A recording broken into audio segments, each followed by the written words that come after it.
প্রিয় কিশোরগঞ্জবাসী, আসসালামু আলাইকুম। এনসিপির পদযাত্রায় কিশোরগঞ্জে যে জনজোয়ার তৈরি হয়েছে,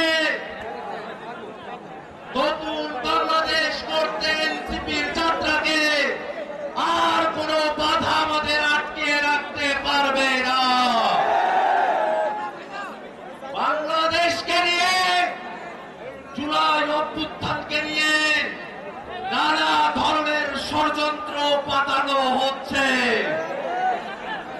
এতগুলো মানুষ শহীদ হলো, এতগুলো মানুষের জীবন প্রদীপ নিভিয়ে দিল, এত মানুষকে পঙ্গু করলো, এত মানুষের চোখের আলো কেড়ে নিল। আর ওরা যারা জনতার উপরে গুলি চালিয়েছিল, দুই একজন পুলিশের কথা বলে বাংলাদেশে তারা বিভাজন করতে চায়। এই বাংলাদেশের মানুষ ইতিহাসের পরতে পরতে ধর্ম গোত্রের বিভাজন ভুলে জাতির স্বার্থে আমরা এক হয়েছি। সেই ব্রিটিশ বিরোধী আন্দোলন, সেই পাকিস্তান আন্দোলন, স্বাধীনতা যুদ্ধ, মুক্তিযুদ্ধ থেকে শুরু করে নিয়ে স্বাধীন বাংলাদেশের প্রতিটি সংকটে বাংলাদেশের সকল মানুষ রাজপথে একসাথে নেমে এসেছিল।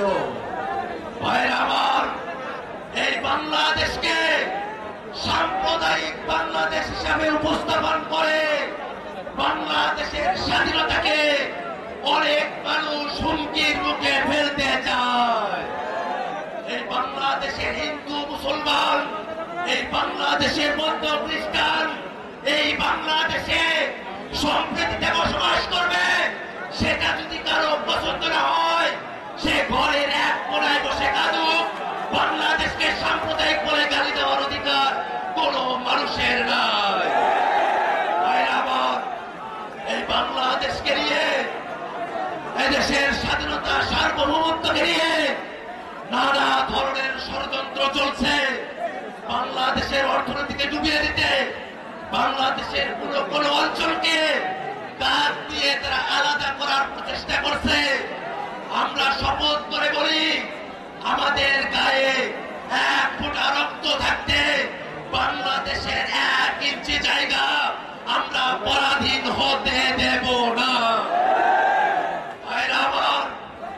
এই নতুন বাংলাদেশকে করতে হলে বাংলাদেশের প্রত্যেকটা প্রতিষ্ঠানকে সংস্কার করতে হবে।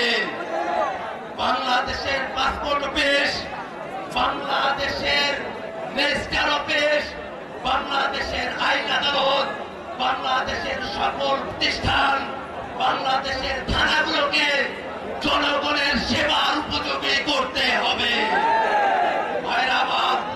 এই নতুন বাংলাদেশ করতে হলে এই বাংলাদেশের ফ্যাসিবাদ বিরোধী সকল পক্ষকে, আমাদের সকলকে এক চোখের সামনের বাংলাদেশ নির্মাণ করতে হবে। বাংলাদেশের মানুষের উপরে এত গুলি বর্ষণ করেছে, এত মানুষকে হত্যা করেছে, এখনো পর্যন্ত আওয়ামী লীগ এবং তাদের দোসরদেরকে শাস্তি কার্যকর করা যায় নাই।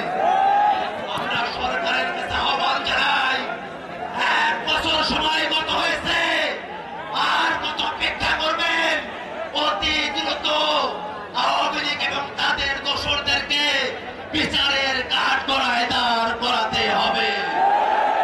নতুন বাংলাদেশ করতে জুলাই সনদের কথা আমরা বলেছি।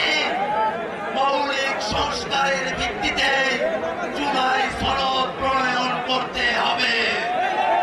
জুলাই সনদকে নিয়ে যাতে পরবর্তী